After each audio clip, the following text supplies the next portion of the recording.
Selamat ketemu kembali dalam channel YouTube Sahat Tobing. Kali ini saya akan menghadirkan sebuah uraian sederhana yang menyangkut bahan yang akan dapat menolong dan membantu para pendeta, guru Injil, calon pekerja, lay speaker, calon lay speaker, dan siapapun yang akan berkhotbah pada hari Minggu ini.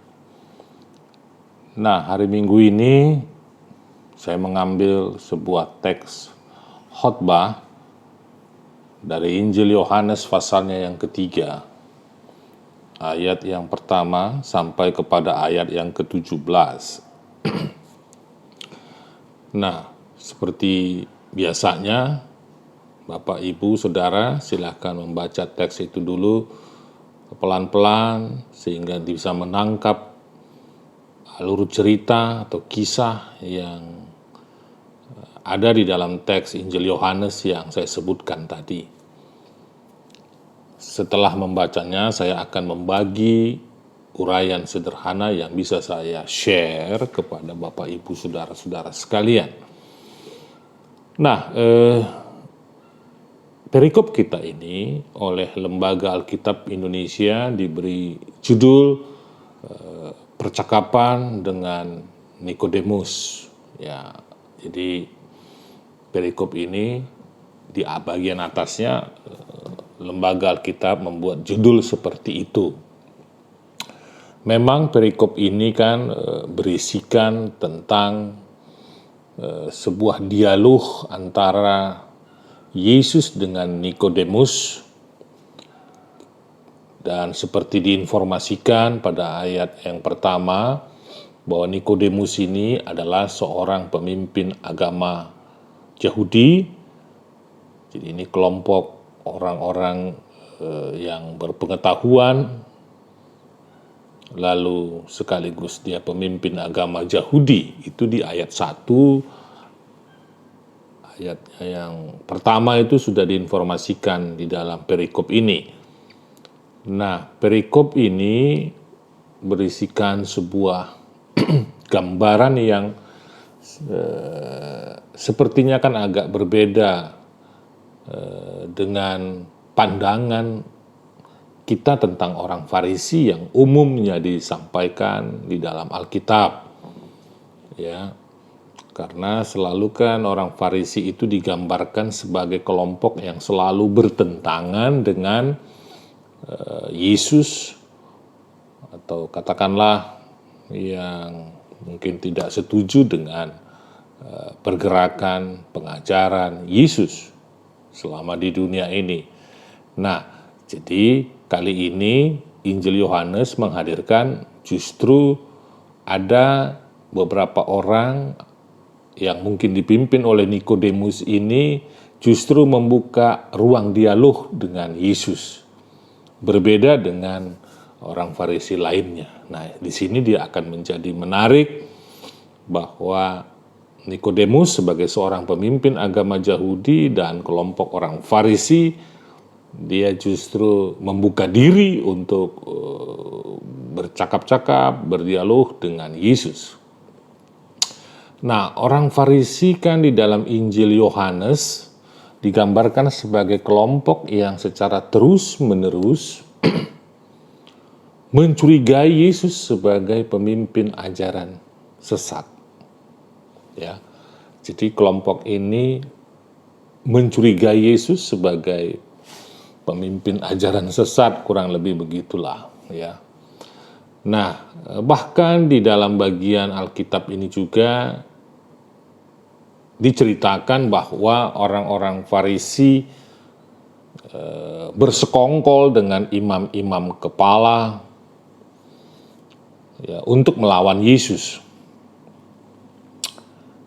Nah, di dalam Injil Yohanes juga sebetulnya diinformasikan, walaupun tentu tidak detail, orang Farisi itu merupakan kelompok pengajar hukum Taurat yang ditempatkan di Yerusalem.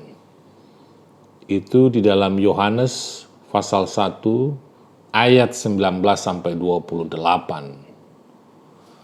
juga di dalam Injil Yohanes diinformasikan bahwa kelompok orang Farisi itu adalah kelompok para pejabat yang mengatur ketertiban umum, ya, mengatur cara bagaimana masyarakat bertindak, berperilaku, menjalankan norma-norma.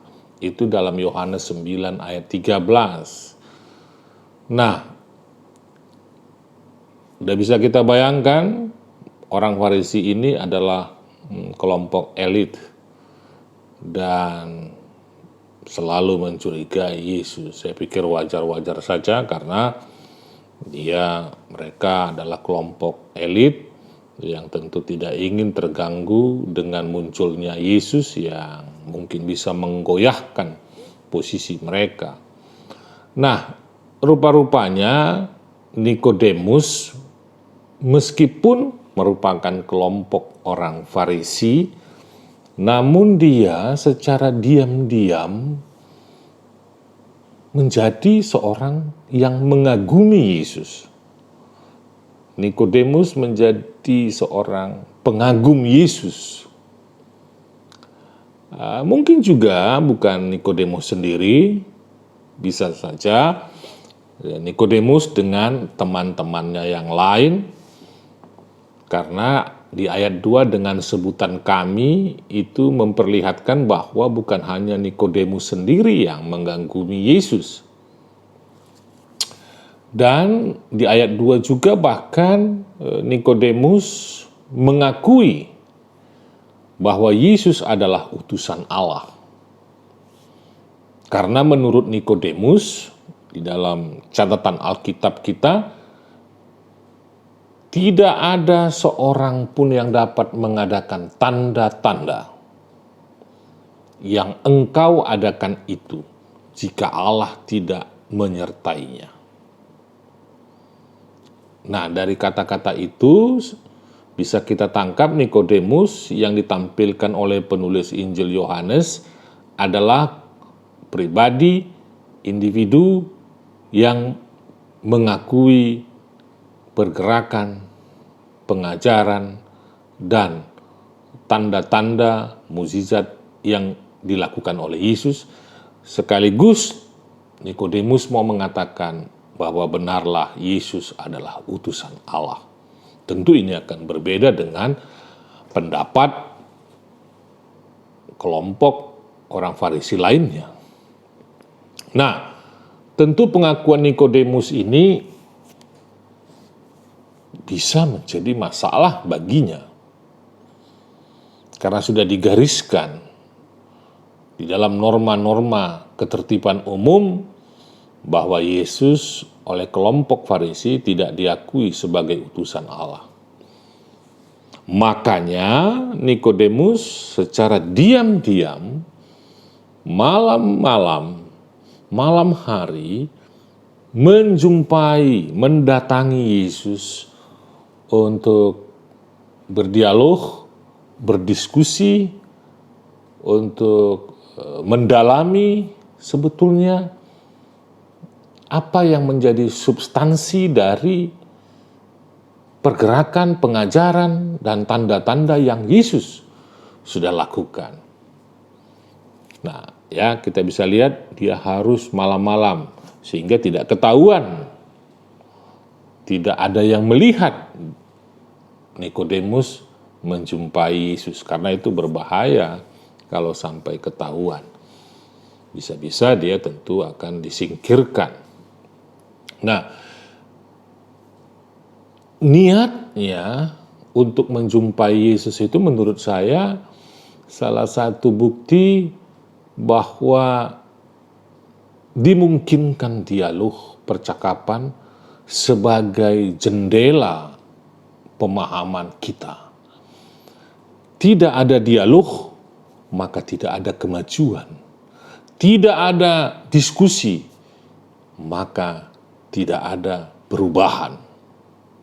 Ini yang bisa saya lihat mengapa seorang Nikodemus berusaha untuk membangun percakapan dengan Yesus. Membangun diskusi. Jadi kalau orang yang tidak suka dengan diskusi, orang yang tidak suka dengan dialog, tidak akan mengalami perubahan. Nah, sesuatu yang mengganjal di dalam pemahaman teologis Nikodemus adalah perihal kerajaan Allah. Kerajaan Allah yang ingin disampaikan Yesus adalah bahwa dunia ini dan dunia yang akan datang, yang dibayangkan, baik dalam tradisi agama Yahudi, itu adalah kerajaan Allah. Jadi kerajaan Allah bukan berarti future, bukan berarti nanti. Kerajaan Allah itu adalah dunia ini dan dunia yang berkelanjutan ataupun dunia nanti, masa depan. Nah, kerajaan Allah yang dapat dilihat, dapat dirasakan, hanya dapat dilihat, dipahami melalui diri Yesus.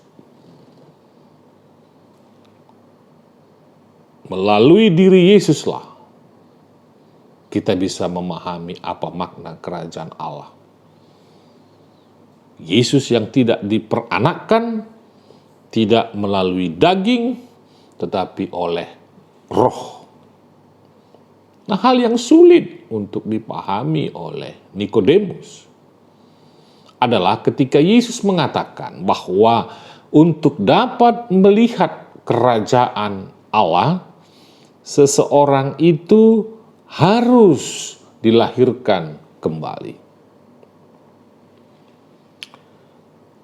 Ya, Nikodemus sulit memahami makna kelahiran kembali atau dilahirkan kembali. Sehingga muncul pertanyaan-pertanyaan dari Nikodemus bahwa tidak mungkin seseorang yang sudah tua masuk kembali ke rahim ibunya agar dilahirkan kembali. Itu di ayat 4. Sulit memang dipahaminya. Bagaimana bisa melihat dan merasakan kerajaan Allah itu? Bahwa seseorang itu harus dilahirkan kembali karena pengajaran yang diterima Nikodemus adalah dengan melakukan hukum Taurat, jangan melanggar hukum Taurat, maka hidup dan keselamatan itu menjadi milik seseorang. Itu yang memang dia pahami.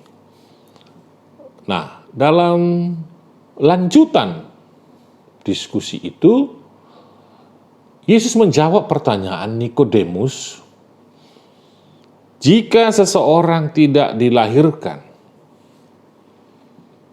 dari air dan roh, ia tidak dapat masuk ke dalam kerajaan Allah. Dua kata yang digunakan oleh Yesus di dalam Injil Yohanes, air dan roh, menjadi media yang dipakai oleh Yesus untuk menjelaskan kelahiran kembali. Media air dan roh mengingatkan Nikodemus pada peristiwa baptisan yang diterima Yesus melalui Yohanes Pembaptis. Baptisan digunakan sebagai pemaknaan baru dan makna keselamatan yang dipahami Nikodemus dengan cara seseorang itu harus disunat. Nah, sekarang Yesus memaknai sunat itu dengan cara baru, yaitu melalui baptisan. Baptisan Yohanes dimaknai sebagai tanda kelahiran kembali secara rohani, yaitu mengakui dan menjiwai Yesus sebagai pengendali hidupnya. Mengakui dan menjiwai Yesus sebagai pengendali hidupmu. Dengan demikian, jika seseorang ingin menjadi bagian dari kerajaan Allah, ingin menjadi bagian dari kehidupan Allah, maka seseorang itu harus membuka diri, harus mengalami dan membangun relasi mistikal dengan kehendak Allah. Tentu setiap orang punya cara-caranya sendiri. Setiap agama juga punya cara-caranya sendiri. Agama Buddha dengan meditasinya, agama Islam dengan sholat dan puasanya, nah, agama Kristen juga dengan doa dan puasanya, dan banyak cara-cara. Dengan meditasi juga di praktek-praktek ritual Kristen juga dimungkinkan. Banyak cara, itu yang disebut dengan pengalaman mistikal itu. Nah, tetapi bukan pada ritual semata, Bapak, Ibu, saudara-saudara sekalian. Ritual itu yang menginspirasi kita masuk ke dalam konteks real kita. Jadi bagaimana tadi membangun relasi,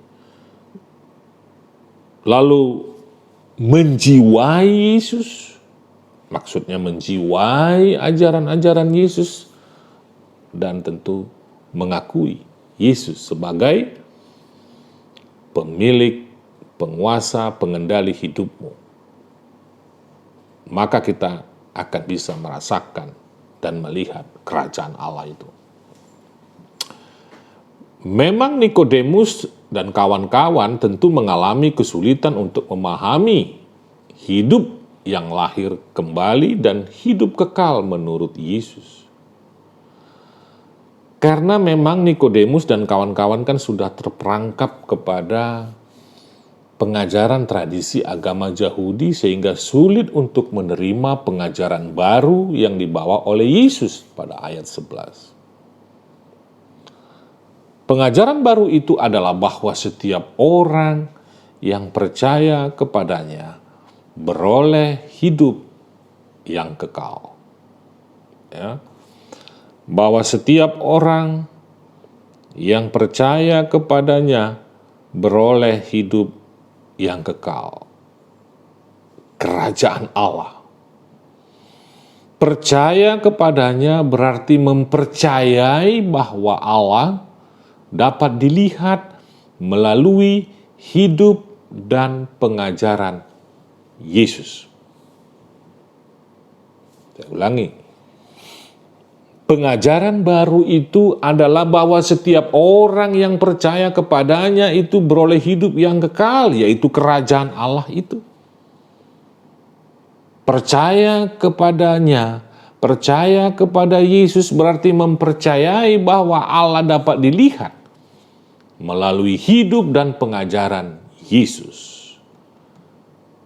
Dengan melihat dan mempercayai Yesus, maka itu bermakna mempercayai Allah. Mempercayai Yesus bermakna ajaran Yesus mempengaruhi dan menginspirasi manusia dalam pikiran dan perbuatan. Sehingga dengan mempercayai Yesus itu pula lah seseorang dapat melihat, menyaksikan kerajaan Allah dan memperoleh hidup yang kekal. Nah, dalam hal ini pula seseorang akan dapat memahami bahwa kedatangan Kristus ke dunia bukan untuk menghakimi dunia, tetapi untuk menyelamatkan dunia. Kata ini mengandung makna pemahaman baru yang oleh Nikodemus ini berbeda dengan pemahaman mereka. Karena Allah di dalam pengajaran yang diterima oleh Nikodemus adalah barang siapa menjalankan Taurat akan menerima keselamatan. Sedangkan yang melanggar hukum Taurat akan dihukum, akan dihakimi. Nah, hal ini kan membuka cara baru di dalam melihat Allah yang tentu akan merubah cara Nikodemus melihat makna kerajaan Allah. Cara baru itu adalah dengan melihat Yesus yang datang ke dunia bukan untuk menghakimi, melainkan untuk menyelamatkan. Kedatangan Yesus ke dunia bukan untuk menghakimi saudara dan saya, tetapi untuk menyelamatkan saudara dan saya. Pesan dari pernyataan tadi memberi kesan bahwa Yesus, Allah yang digambarkan penulis Injil Yohanes, memahami betul banyak kelemahan manusia dan keterbatasan manusia. Sehingga penulis Injil Yohanes tidak menggunakan kata menghakimi untuk menjelaskan tugas Yesus datang ke dunia. Yesus yang diperkenalkan oleh penulis Injil Yohanes.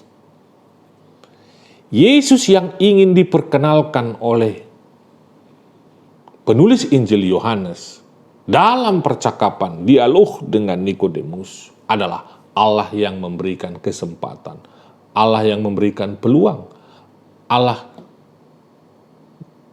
yang menuntun kepada perubahan hidup seseorang. Agar apa? Agar semua orang dapat bersama-sama melihat dan merasakan kerajaan Allah untuk keselamatan bersama. Kerajaan Allah itu ada di dunia. Mulai dari dunia ini sampai kepada Maranatha. Kita adalah orang-orang yang diselamatkan, bukan orang-orang yang dihakimi. Kiranya Bapak, Ibu, saudara-saudari terbantu dan tertolong melalui uraian sederhana saya ini. Tetap semangat, jaga kesehatan. Virus COVID-19 itu ada. Jadi mawas dirilah. Jaga diri baik-baik, beribadah dengan menjalankan protokol kesehatan. Semoga Tuhan bersama-sama dengan kita di dalam melakukan tugas pengabdian melalui gereja, masyarakat, pemerintah, dan negara kita. Tuhan memberkati. Shalom.